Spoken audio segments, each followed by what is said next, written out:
Welcome back to the Hot 7 TV Nightly News. Thank you for staying with us. Christopher Hunt warned his party on Sunday that they are in danger of losing the next election unless they can energize the party and convince people to join the movement to unseat the Alan Shastney administration. He says he may very well be the man for the job in Castries Central. He is one of at least 4 hopefuls eyeing the Castries Central seat. For many, it is hard to know whether Christopher Hunt really takes politics seriously after the experiment that was the staff party. But on Sunday, Hunt took to the St. Lucia Labour Party's Castries Central platform to announce his interest in contesting the seat on a Labour Party ticket. He did it in his characteristic self-depreciating manner. Nonetheless, he thinks he can bring change to the party to energize a movement to remove the ruling United Workers' Party from office. Am I the best candidate? No. Am I the right candidate? Perhaps no. But I'm the one that's going to make sure. And when people say, you need other people? You know what? I'll do everything that I have to do by myself for everybody until everybody comes on board, because this is too important for us to sit on the sidelines. So you know what? Maybe I'm wrong. Maybe people will say, well, this is just a joke. This is a staff party. I know that when I went to run Castries Central before on $6 campaign finance, I got 99 votes. So my point to you is very simple. Right now, if you look at the crowd here, and I've said it before, one of the speakers said about connecting with people. The Labour Party has better candidates, always had. We do not have reprobates like Guy Joseph anywhere in our party. Never have, and hopefully never will. But the point is that we are disconnected. And right now we need to address the fact that we need to get people on board. We need to open the tent. We need to bring people in, young, old, and everybody in between. We need to bring UWPs into our fold because we are in the minority. And I am here to bring meaningful change. For a very simple reason. What we're doing right now, we can win. We may win. But I am not convinced that we will win if we do not energize ourselves and energize the rest of this country behind us. Hunt acknowledges that defeating the ruling United Workers' Party will be a mammoth task and says, while the other hopefuls are stellar candidates on paper, they do not bring any exciting energy to the party. It's about winning. Now, there's a thing that we have where we like to pretend things into reality, and we like to pretend that we don't want to confront uncomfortable truths. When we speak about how difficult it's going to be to win the next election, and we pretend that there's money, and money never wins an election, really. We know all what needs to be done, but the other part that we don't want to do is to speak truth to ourselves. And as a party, the culture where we acknowledge the things that may not be perfect about us, knowing that the things that are not perfect about us are much better than what is going on in the United Workers' Party. I am here because I saw us resist change and resist adaptation, even in the face of impending defeat. Right now, if they say if you want to see change, you have to be the change you want to see. Do I believe that the other gentlemen that have put themselves forward are great candidates? Yes. Do I believe they're great on paper? Yes. Do I believe they're great off paper? Yes. Do I believe that they, along with the Labour Party, are going to excite people and move us toward a great victory because we're going to need 16-1 to get 9-8? No. Hunt is a former creative industries consultant with the St. Lucia Labour Party. He is the son of iconic former St. Lucian politician Julian Hunt, who became the leader of the SLP in 1984. His father served in various capacities with the SLP, from minister to ambassador. But Christopher Hunt is paving his own unconventional path in politics. First with a staff party, now with what he says is a serious bid to help rescue St. Lucia from the United Workers' Party. Now, with elections constitutionally due by 2021, it is known that the current administration possesses the ability to call the election earlier if it sees fit. Concerns have surfaced about the level of preparedness of the opposition St. Lucia Labour Party with its slate of candidates. SLP spokesman Dr. Ernest Hilaire says the Labour Party prides itself on a thorough candidate selection process which is well on its way to completion. Jacques Wooding reports. After capturing 11 of 17 seats in the 2016 general election, the United Workers' Party emerged victorious for the 2016 to 2021 tenure, with the St. Lucia Labour Party serving as opposition. More than halfway through the current tenure, the opposition has made several calls for Prime Minister to step aside and call fresh elections, but concerns have been raised in regards to the level of preparedness of the Labour Party with its slate of candidates, given that the UWP can call elections at any time. SLP spokesman Dr. Ernest Hilaire says there is no need to be concerned, as the party is well on its way to completing its candidate selection process. The Social Labour Party has a very deliberate process of candidate selection, and I think the Labour Party certainly prides itself on openness in the candidate selection process, as against the United Workers' Party, where persons are just literally chosen. We actually encourage candidates who are potential candidates to go on the ground, to actually engage in meeting the people and in mobilizing people and themselves doing their canvassing. And in many ways, it gives us a good sense of the strength of candidates. And like I said, we place a lot of emphasis on transparency and openness and people actually groundings before we make a choice.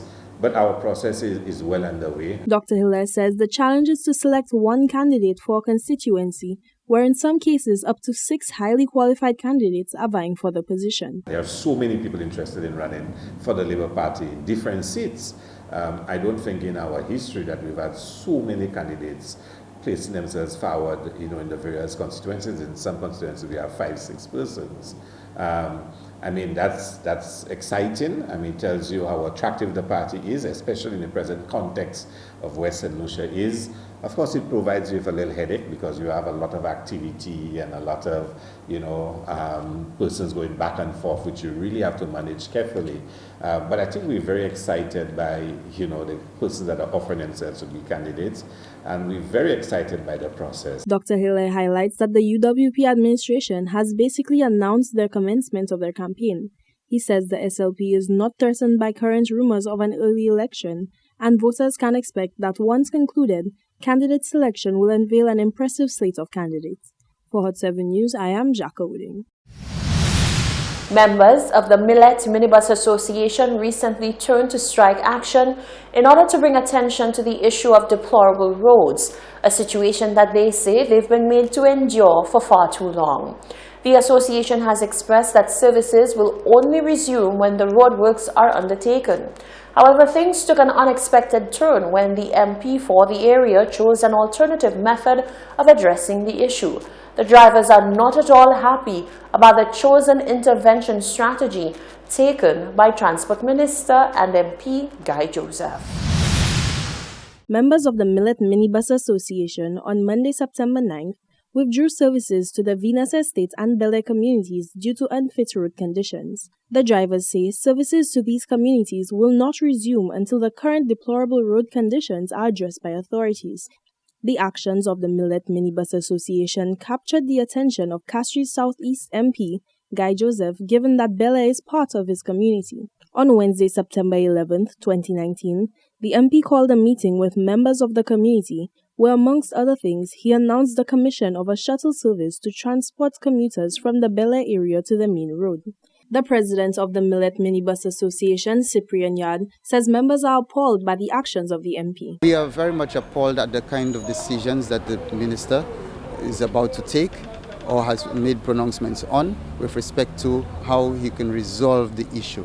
I believe that the minister should let good sense prevail and to review some of the decisions and actions that he has promised to take, as opposed to providing us with a clear date, time and so on as to when we will see some relief in terms of road repairs. Yard says the association is in no way against the MP holding meetings as it is part of his role in the community.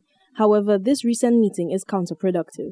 As we have made the decision to withdraw our services from 2 of the communities where the roads are in a very dilapidated condition, and we have actually called after several meetings on to the Ministry of Infrastructure to provide some relief in terms of urgent road repairs. That has gone on deaf ears. we decided to withdraw our services. Having done that, the minister and also the parliamentary rep for part of our route, which is the Bel Air community, which is one of the communities where we have withdrawn our services, he sought to meet with the residents.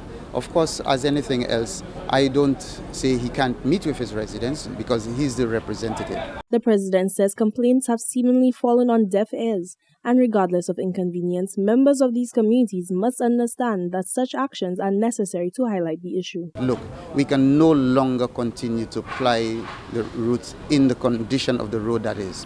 And we had to take the decision and we say, look, these roads are totally impassable.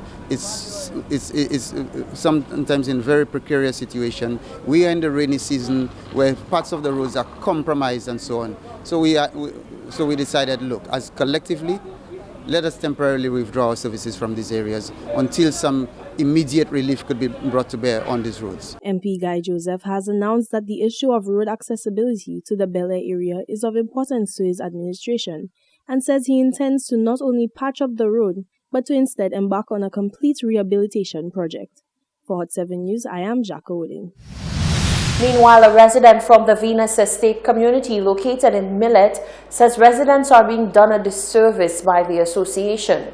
The upset resident calls out the drivers for shortchanging the two affected communities and says a full-out strike would be more effective if the aim is to force the hand of ministry officials to resolve the issue.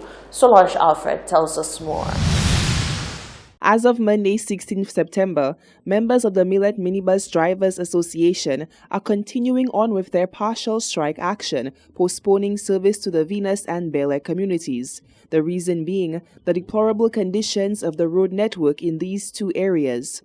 The strike action has already necessitated a response from MP for the Castries Southeast constituency, Guy Joseph. With the community of Bel Air falling in line with his constituency, the rep has allocated a bus to service the area in the interim while he looks to have the Bel Air road resurfaced. However, no such luck for Venus residents who form part of the ancillary constituency represented by MP Dominic Fede.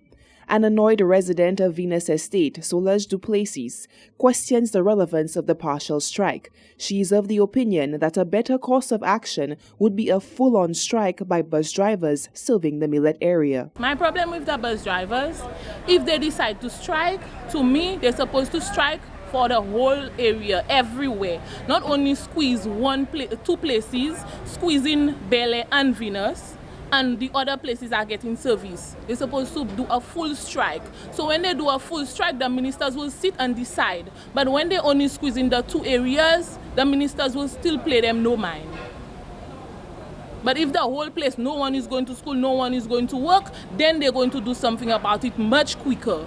Duplessis did not mince her words, forcefully calling on the Millet drivers to carry out a general strike to turn the wheels of change. Just strike everywhere, just strike. Millet bus drivers on strike. If you're striking for 2 days, just strike so that the ministers, the Prime Minister, everybody will take it into consideration. The agitated resident is adamant that anything less than a full-on strike is to victimize already marginalized communities of Bel Air and Venus Estate. So far, there has been no word from ancillary MP Dominic Fede on the issue.